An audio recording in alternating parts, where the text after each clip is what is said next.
Kondisi tidak kondusif di Israel, ribuan warga Zionis saat pecah perang saudara.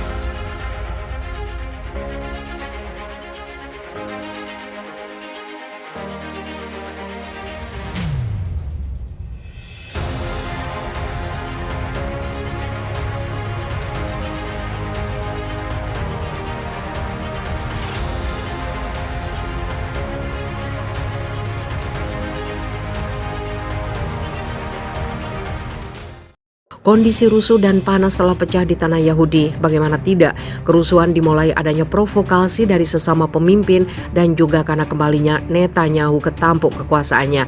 Apalagi Netanyahu dikenal sangat bermasalah dan kontroversi. Hal ini menimbulkan perpecahan serius bagi ribuan orang yang berada di sana, membuat aksi saling serang antar warga menjadi sangat menggila. Sementara itu, kerusuhan yang disebut sebagai perang saudara meletus di kota Rot Israel tengah malam, menyadur Time of Israel. 3 sinagog dan toko-toko dilaporkan terbakar bersama dengan lusinan mobil. Wali kota Yair Revivo mengatakan balai kota dan museum lokal turut jadi target serangan, membandingkan situasinya dengan program Nazi 1938 Kristallnacht. Perang saudara sedang pecah, katanya sambil meratapi upaya konsistensi selama beberapa dekade yang telah gagal. Revivo memohon bantuan langsung kepada Perdana Menteri untuk mengatasi kekacauan ini. Status keadaan darurat langsung diumumkan di kota Yahudi Arab tersebut untuk pertama kalinya dalam beberapa dekade. Pasukan polisi perbatasan dikerahkan besar-besaran. Perdana Menteri Benjamin Netanyahu memerintahkan agar para pelanggar hukum ditangani dengan serius dan unit di lapangan diperkuat untuk memulihkan ketenangan dan ketertiban di kota segera, kata pernyataan pemerintah. Di sisi lain, kecaman internasional atas tindakan Israel kembali bersemi seiring dentuman mesin perang negara itu, menyebabkan kematian warga sipil di Gaza. Tidak tertutup pula kemungkinan akan terjadi perang saudara, akan tetapi pada kenyataannya justru membuat keberanian dari kelompok sayap kanan Israel meningkat. Mereka bertekad untuk terus maju dengan aneksasi lebih lanjut atas properti dan tanah Palestina. Dalam kondisi demikian, akhirnya Netanyahu telah memberikan percikan yang menyulut kebakaran baru. Kepentingan politik Netanyahu, kelompok paling kanan sendiri telah didekati dan didukung oleh Netanyahu. Netanyahu pada hampir setiap pemilu, bagi Netanyahu krisis saat ini memang memiliki satu manfaat signifikan, apalagi setelah pemilu keempat yang tidak meyakinkan secara berturut-turut lawan politiknya berada di ambang pembentukan pemerintahan. Upaya yang berhasil untuk mempertahankan kekuasaan menjadi tameng untuk menangkis kasus korupsi terhadapnya akan menunjukkan bahwa Netanyahu tetap menjadi ahli taktik politik yang piawai. Tetapi meningkatnya kekerasan minggu ini merusak klaimnya sebagai negarawan. Para pendukungnya sesumbar bahwa strategi diplomatiknya telah memberikan jalan keluar dari konflik Israel-Palestina. Bahkan ada yang berpendapat bahwa tidak diperlukan konsesi yang menyakitkan atas tanah dan hak Palestina. Hanya saja sekali lagi jalan keluar dari konflik Netanyahu sekarang tampak seperti jalan buntu yang berbahaya. Dia ibarat membawa Israel ke dalam sebuah lorong panjang yang tidak jelas di mana pintu keluarnya.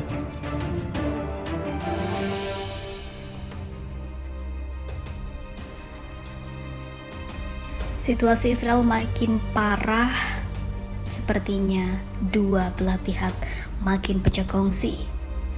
Tawuran terjadi di mana-mana, hingga mantan Perdana Menteri Israel Ehud Barak serukan pertempuran jalanan dan gulingkan Netanyahu. Mantan Perdana Menteri Israel Ehud Barak menyerukan agar seluruh warga Israel terlibat dalam pertempuran jalanan untuk menggulingkan Perdana Menteri Benjamin Netanyahu.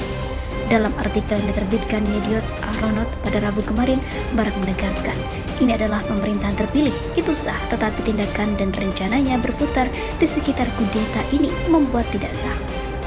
Dia juga menambahkan, oleh karena itu, menjadi kewajiban setiap warga negara untuk ikut berjuang demi negara, keamanan dan juga keselamatannya, serta demi nilai-nilai proklamasi kemerdekaan, demi kesetaraan dan demi persaudaraan manusia, martabat, hak, dan kebebasan. Artikel tersebut yang diterbitkan hanya dalam bahasa Ibrani juga menyatakan perjuangan akan diselesaikan melalui demonstrasi di jalan-jalan, alun-alun, tempat kerja, dan ruang pendidikan tinggi karena jutaan orang dijadwalkan turun ke jalan. Pemerintahan yang jahat ini akan runtuh. Dalam artikel lain yang diterbitkan surat kabar yang sama keesokan harinya, Barak memperingatkan, saya akan mulai dari akhir. Pertarungan telah dimulai, ini adalah peringatan yang nyata. Dia juga menambahkan ini adalah bahaya yang akan segera terjadi bagi runtuhnya demokrasi Israel. Hal-hal buruk terjadi ketika warga negara yang baik tetap diam. Setiap warga negara yang baik mencari kehidupan di komunikasi ini ataupun di komunitas ini harus bertanya pada diri sendiri, di mana saya berdiri di tengah perjuangan ini. Barak melanjutkan, bagi banyak di antara kita, pertempuran ini akan menjadi hal penting yang akan kita lakukan dalam hidup kita. Itu akan sulit, namun kita akan mendapatkan kemerdekaan dari Netanyahu yang menjadi benalu di negara ini. Dia mengatakan ini terjadi berkali-kali selama ratusan tahun ketika bangsa-bangsa memberontak melawan kegelapan diktator. Dengan menyatakan kali ini kita akan menang. Barak menyimpulkan telah dikatakan sebelumnya, demokrasi harus tahu bagaimana mempertahankan diri dari dalam melawan mereka yang menggunakan kekuasaan dan kebebasannya untuk menghancurkannya. Inilah yang sebenarnya terjadi pada kita. Kita harus mengakuinya. Ini adalah kudeta. Mari kita kudeta Netanyahu dan jadikan negara ini berbeda dari sebelumnya.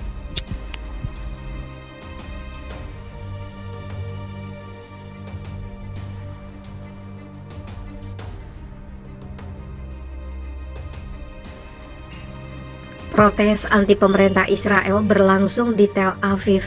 Menurut penyelenggaraan protes, Israel sedang mengalami perubahan rezim yang mencakup penghapusan dasar-dasar demokrasi liberal. Orang-orang berkumpul untuk menggelar protes anti pemerintah di Tel Aviv, Israel. Aksi protes terjadi setelah Perdana Menteri Benjamin Netanyahu pada bulan lalu berhasil membentuk apa yang disebut banyak pihak sebagai pemerintahan koalisi paling kanan dalam sejarah Israel. Menurut penyelenggara protes, Israel sedang mengalami perubahan rezim yang mencakup penghapusan dasar demokrasi liberal. Pada awal pekan ini, Menteri Kehakiman baru Israel, Yair Levin, meluncurkan paket reformasi yang mencakup izin parlemen untuk mengesampingkan keputusan Mahkamah Agung. Sebagaimana diketahui pada akhir tahun lalu, Netanyahu terpilih sebagai Perdana Menteri negara itu untuk ketiga kalinya setelah blok sayap kanannya mengamankan 64 kursi di parlemen dengan 120 kursi. Niset, ketegangan politik tampaknya akan meningkat Israel selama pemerintahan baru Netanyahu, baik secara internal atau dalam menghadapi kelompok pejuang Palestina.